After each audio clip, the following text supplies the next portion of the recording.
बिस्मिल्लाहिर्रहमानिर्रहीम। अस्सलामु अलैकुम वरहमतुल्लाहि वबरकातुह। अल्लाह से उम्मीद है कि आप सब खैर व आफ़ियत से होंगे।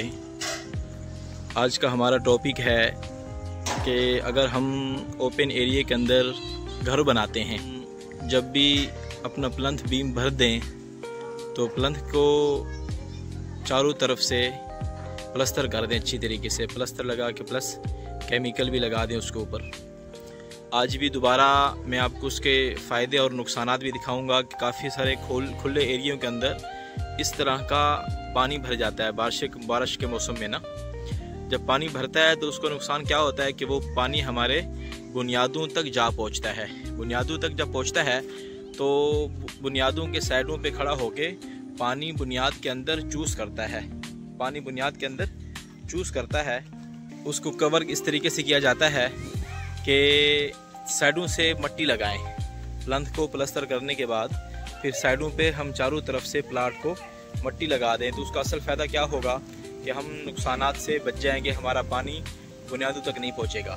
सामने की तरफ से वैसे भी हमारा रोड वगैरह बना होता है, उस तरफ से पानी मट्टी लग जाती है पूरे प्लाट को, पर जो खाली साइड होती है, नीचे के पानी की साइड होती है, उस तरफ उस जगह के ऊपर पानी दीवारों को पहुंच से बचने के लिए हम दीवार के चारों तरफ मट्टी लगा दें तो उसका फ़ायदा ये होगा कि ये हमारा पानी जो है वो दीवारों तक पहुंच के दीवारों को नुकसानात नहीं पहुंचाएगा।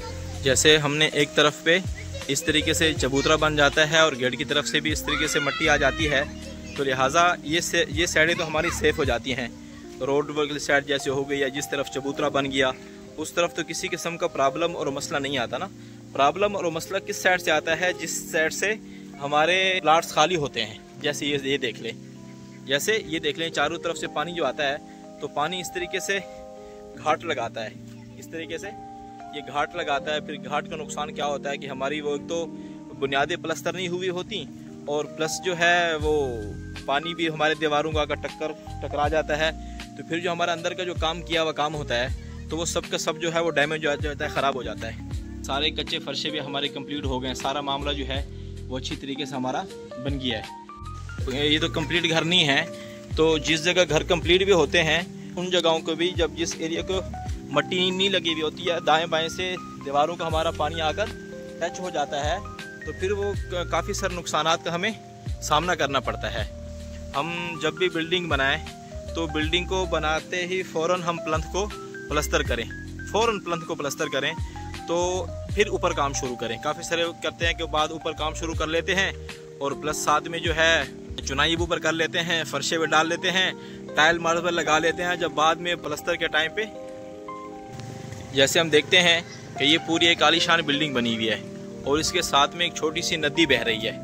बारिशों के मौसम में पानी जब पूरे एरिया को खड़ा हो जाता है और इकट्ठा होता है तो वो यूँ बहना शुरू हो जाता है। तो देखिए इस भाई ने चबूतरा बनाया है, चबूतरे को भी प्लस्तर किया है और साथ में उसको अच्छे तरीके से केमिकल वगैरह नीरो वगैरह लगा के इसको सेफ भी किया है। तो इसका क्या होगा कि इसकी पूरी बिल्डिंग जो है सेफ रहेगी ना, किसी किस्म के नुकसान का सामना इसको नहीं होगा।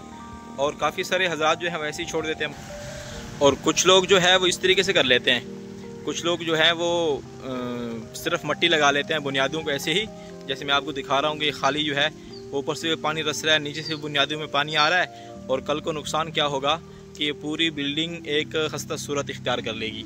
तो लिहाजा मैं इसी चीज़ के ऊपर फोकस कराऊंगा कि भाई जब भी कोई घर बनाए तो उसका बुनियाद भरते ही बराए मेहरबानी उसको अच्छी तरीके से प्लस्तर कर दें।